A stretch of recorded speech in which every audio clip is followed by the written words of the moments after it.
preocupação muito comum com os idosos é o medo de cair. Pois é, e a maioria dessas quedas acontecem dentro de casa. A gente vai conversar mais sobre isso com Alberto De Angeli.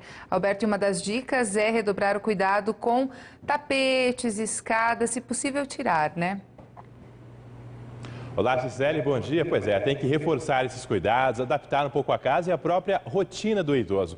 Afinal, 70% dos acidentes ocorrem dentro de casa. Foi o que foi registrado, inclusive, com a dona Terezinha, que a repórter Luísa Vaz foi visitar aí em Curitiba. Ela tem 85 anos e toma alguns cuidados simples que facilitam o dia a dia dela. Muito obrigada por nos receber, dona Terezinha. Nada por isso. Dona Terezinha, a senhora só ficou um pouco mais cuidadosa depois que a senhora teve uma queda, né? Fiquei bem mais cuidadosa. Como é que foi essa queda?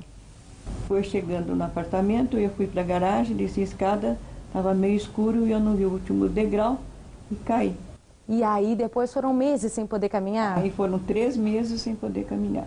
E depois do acidente a sua vida não voltou ao normal, né? Não, aí eu fiquei mais dependente. E quem cuidou da senhora foi o doutor Renato, que também veio aqui acompanhar essa vistoria na casa da dona Terezinha, né, doutor Renato? Perfeito. Quais são os principais cuidados que as pessoas acabam pecando dentro de casa na hora de olhar para o idoso? Então, é importante você ter uma casa limpa. O que é ter uma casa limpa? Sem obstáculos, para que o idoso possa circular tranquilamente, não possa esbarrar nesses obstáculos, aqueles famosos tapetes, aquelas passadeiras. Se você puder botar um assento sanitário mais elevado, vai facilitar bastante para que ele possa se levantar e se sentar. Depois de uma idade, o equilíbrio não fica mais tão fácil como era antigamente. A musculatura perde um pouquinho da força, as articulações perdem um pouquinho da função. Então o uso de uma bengala pode ajudar a prevenir muita complicação. Agora o doutor Renato vai nas áreas onde ela mais circula pela casa para mostrar para você alguns cuidados bem simples. Vamos acompanhar. A primeira e principal mudança é no piso. Antes era carpete, mas ela mudou para um piso laminado, o que diminui o risco de tropeçar. No banheiro, uma barra de ferro deixa o banho mais seguro. Então a altura da cama dela está bem adequada. Sente um pouquinho, dona Terezinha, para que a dona Terezinha possa sentar e se levantar sem fazer muito esforço.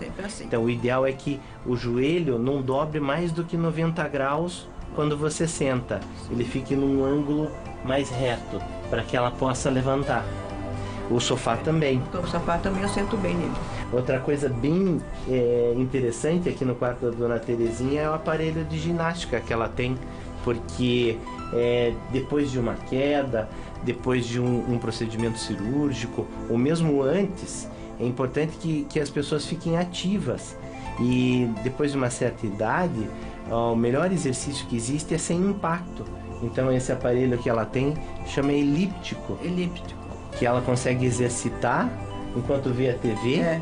Enquanto eu vejo a se TV. Diverte. Senão não passa o tempo, né? Isso. Então precisa ter uma distração. Enquanto dura o programa, eu faço a minha simulação de caminhada.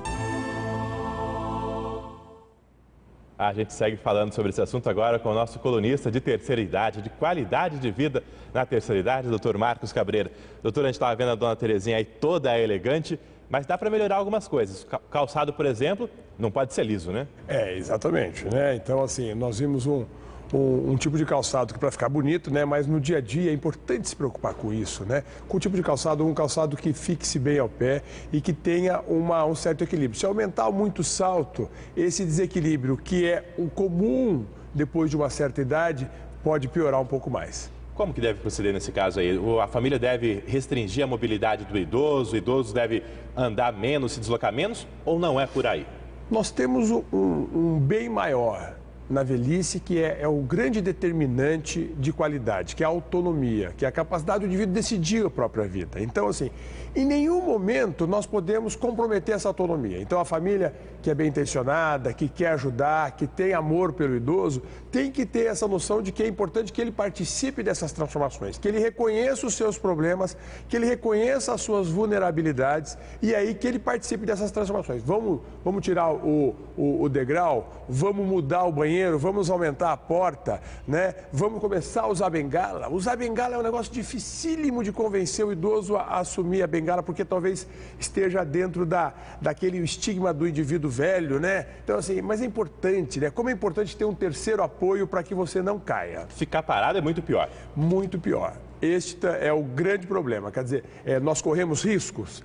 Corremos risco, porque a gente quer que o idoso passeie, que o idoso se divirta, que o idoso vá à escola, vá à universidade, vá na casa de amigas, né? Mas lógico que ele vai correr risco, né? Mas tem que ser uma maneira responsável. Agora, ficar parado em casa sem fazer nada, este está relacionado a inúmeros riscos que são até muito maiores do que as quedas. A gente vê também muita resistência de alguns idosos em fazer adaptações na casa. Ele fala, ah, não vou colocar essa estrutura para segurar aqui porque eu não sou velho, não estou velho para isso ainda. Como você avalia essa resistência? Todo mundo acha que a velhice é alguma coisa que vai acontecer de uma hora para outra, né? Então, assim, nós não queremos permitir que isso aconteça. Então, seja com o uso da bengala, seja com apoiadores no banheiro, seja com a retirada dos tapetes, quer dizer, não é isso que acontece, né? É um processo gradual, né? A gente não fica velho porque usa uma bengala, a gente não fica velho porque usa uma prótese auditiva, né? Nós ficamos velhos quando as nossas atitudes passam a ser atitudes de quem não quer mais viver. A família, né, tem que negociar isso, não pode impor. Exatamente. Respeitar a ideia do indivíduo, a postura dele, é ele que controla a vida dele até que ele tenha condição mental para fazer isso. Doutor, obrigado mais uma vez pela participação aqui no Bom Dia Paraná, agradeço muito as orientações do senhor.